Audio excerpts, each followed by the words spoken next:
और चलिए अब सीधे चलेगी राजधानी रायपुर, जहां पर छत्तीसगढ़ के राज्योत्सव को लेकर सीएम विष्णुदेव साय पहुंचे हुए हैं। दीपोत्सव का कार्यक्रम के दूसरे दिन का आगाज कर रहे हैं। आप देख सकते हैं 3 दिन तक ये राज्योत्सव का कार्यक्रम चलना है, जिसमें आज दूसरा दिन है। खुद सीएम जो है विष्णुदेव साय ने दीप प्रज्वलित किया। उनके साथ जो है राज्यपाल रामेन जेका भी मौजूद है। तस्वीरों में आप देख सकते हैं साफ तौर पर दीप प्रज्वलित कर कार्यक्रम की औपचारिक शुरुआत करते हुए नजर आ रहे हैं सीएम विष्णुदेव साय। सपना देखें दाई ददा लइका बनी कलेक्टर। ये जो दीप है तेहर यही संदेशा देवत हवय। हमर मुखिया मन के हाथ में, हमर माई पहुना मन के हाथ में ये दीप प्रज्वलित हर होई हवय।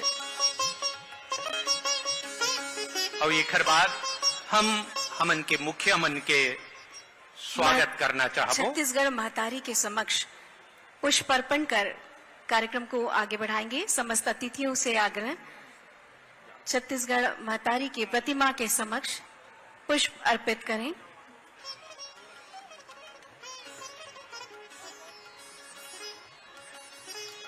छत्तीसगढ़ महतारी के समक्ष पुष्प अर्पित कर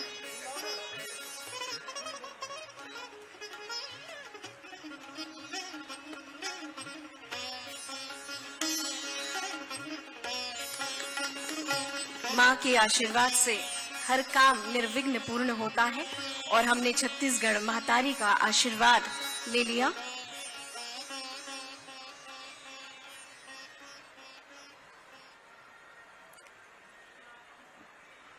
कहते हैं रहते वहां भगवान नहीं, जहां होता अतिथियों का सम्मान नहीं।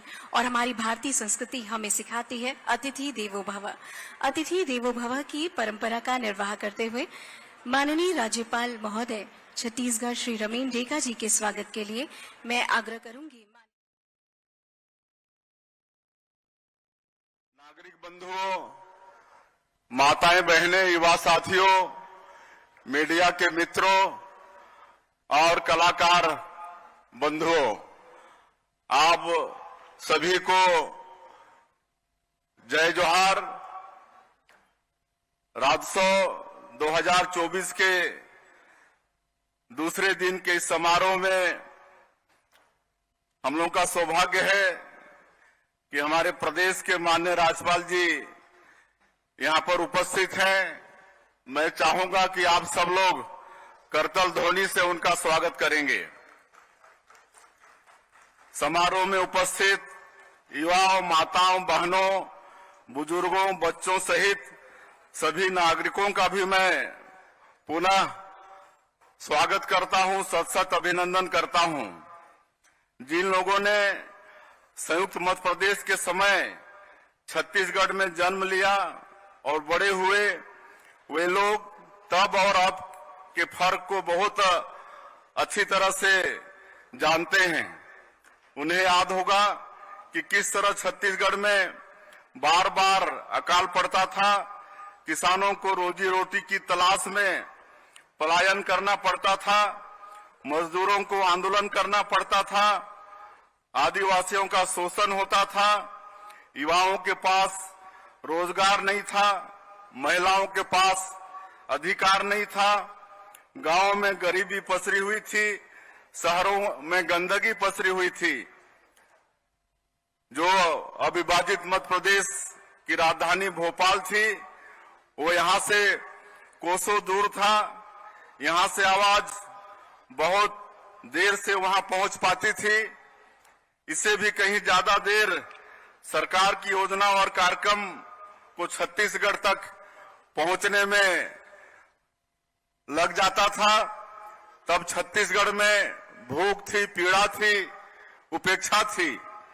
इस स्थिति में छत्तीसगढ़ को अलग राज्य बनाने की मांग तेज हुई।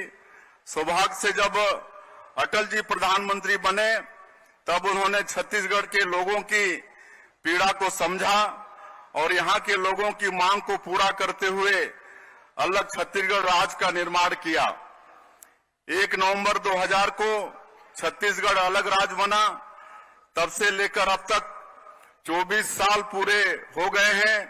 आज छत्तीसगढ़ विकास की नई ऊंचाइयों की ओर तेजी से बढ़ रहा है। यह राज्योत्सव राज्य की इन्हीं उपलब्धियों का उत्सव है।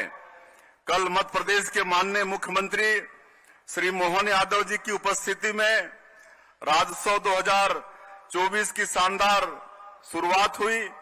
आज भी रायपुर के साथ साथ पूरे छत्तीसगढ़ में हर जिला मुख्यालय में यह उत्सव मनाया जा रहा है।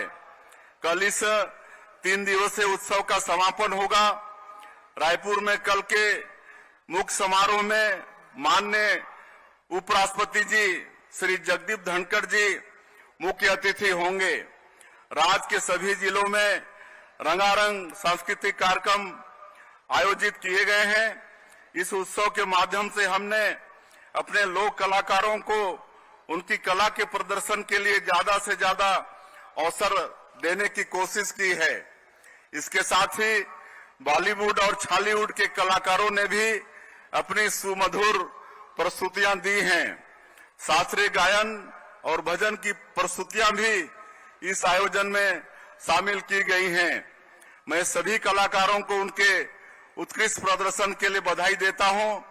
साथ ही उन्हें धन्यवाद देता हूं कि उन्होंने अपनी कला के माध्यम से प्रदेश के नागरिकों की खुशियों को व्यक्त किया है। हमारी कलाएं हमारी भावनाओं और विचारों को व्यक्त करने का माध्यम है। इसीलिए हमारी संस्कृति और जीवन शैली का अभिन्न अंग है। छत्तीसगढ़ की संस्कृति इस मामले में बहुत धनी है कि यहाँ हर विधा के उत्कृष्ट कलाकार मौजूद हैं। उन्होंने अपनी कला से छत्तीसगढ़ का नाम राष्ट्रीय और अंतर्राष्ट्रीय स्तर पर रोशन किया है। छत्तीसगढ़ में लोक गायन, लोक नृत्य, लोक नाट्य, वादन, शिल्पकारी, चित्रकारी सहित सभी तरह की कला विधाओं को हमारी सरकार प्रोत्साहित कर रही है। राजोत्सव के इस अवसर पर यहाँ पर भी प्रदर्शनियां लगाई गई हैं। शिल्प ग्राम और फूड स्टॉल स्थापित किए गए हैं। आप सभी से मेरा आग्रह होगा कि इनका अवश्य आनंद उठाएं। कला के साथ साथ हम अपने तीज त्योहारों, परंपराओं, मड़ई मेलों, देवी स्थलों को भी संरक्षित कर रहे हैं। उनकी गरिमा के अनुरूप उनका विकास कर रहे हैं। हमारी सरकार का मानना है कि विकास के लिए सबसे बड़ी ताकत संस्कृति से ही मिलती है। संस्कृति हमें बताती है कि विकास की दिशा क्या होनी चाहिए, प्राथमिकता क्या होनी चाहिए, सोच क्या होनी चाहिए, दृष्टिकोण क्या होना चाहिए और लक्ष्य क्या होना चाहिए। प्रत्येक नागरिक का आचार विचार और व्यवहार संस्कृति ही तय करती है और इसी के अनुरूप नीति निर्धारण के लिए सरकार को प्रेरित भी करती है। हमारे यशस्वी प्रधानमंत्री श्री नरेंद्र मोदी जी के लक्ष्य के अनुरूप विकसित भारत, विकसित छत्तीसगढ़ के निर्माण के लिए हमने अपना जो विजन डॉक्यूमेंट तैयार किया है उसमें भी संस्कृति के संरक्षण को विकास के लिए बहुत महत्वपूर्ण माना है। जब कोई समाज एकजुट होता है तो उसके सभी सदस्य एक ही दिशा में आगे बढ़ते हैं। संस्कृति ही समाज में यह ताकत पैदा करती है। प्रदेश के आर्थिक विकास को भी यह ताकत देती है। सौभाग्य से छत्तीसगढ़ सांस्कृतिक और प्राकृतिक सौंदर्य के मामले में बहुत धनी प्रदेश है। यहाँ पर्यटन की बहुत संभावनाएं हैं। हम प्रदेश में पर्यटन के क्षेत्र में नई सुविधाओं का विकास कर रहे हैं। नए पर्यटन स्थलों से देश और दुनिया को अवगत करा रहे हैं। मैंने कल भी बताया था कि किस तरह भगवान राम से जुड़े प्रदेश के तीर्थों का विकास किया जा रहा है। माता कौशल्या और माता सबरी धाम को संवारा जा रहा है। शक्ति पीठों को आपस में जोड़कर सुविधाओं का विकास किया जा रहा है। इसके साथ साथ छत्तीसगढ़ में सिरपुर, राजिम, शिवरी नारायण, भोरमदेव, मधेश्वर शिवलिंग, बारसूर जैसे अनेक पुरातात्विक और ऐतिहासिक स्थल हैं। इन सभी स्थलों का भी संरक्षण और विकास किया जा रहा है। बस्तर, राजनांदगांव, रायगढ़, सरगुजा के टेराकोटा शिल्प, घड़वा शिल्प, लौह शिल्प, कांस्य शिल्प, बांस शिल्प, धातु कला, बुनकरी जैसी कलाओं का को नया आयाम दिया जा रहा है। हाल ही में हमारी सरकार ने खादी के वस्त्रों की खरीद पर 25% की छूट देने की घोषणा की है, ताकि हमारे बुनकरों के उत्पादों की बिक्री अधिक से अधिक हो सके और उन्हें प्रोत्साहन मिले। राज्य की शिल्प कलाओं को भी राष्ट्रीय और अंतर्राष्ट्रीय स्तर पर प्रमोट किया जा रहा है। इन सब के साथ साथ छत्तीसगढ़ के खान पान की अपनी विशेषता है।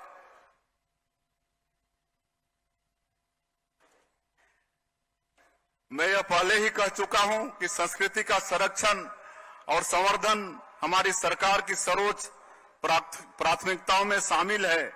छत्तीसगढ़ राज्य हमने बनाया है, हमने संवारा है और आगे भी इसे हम ही संवारेंगे।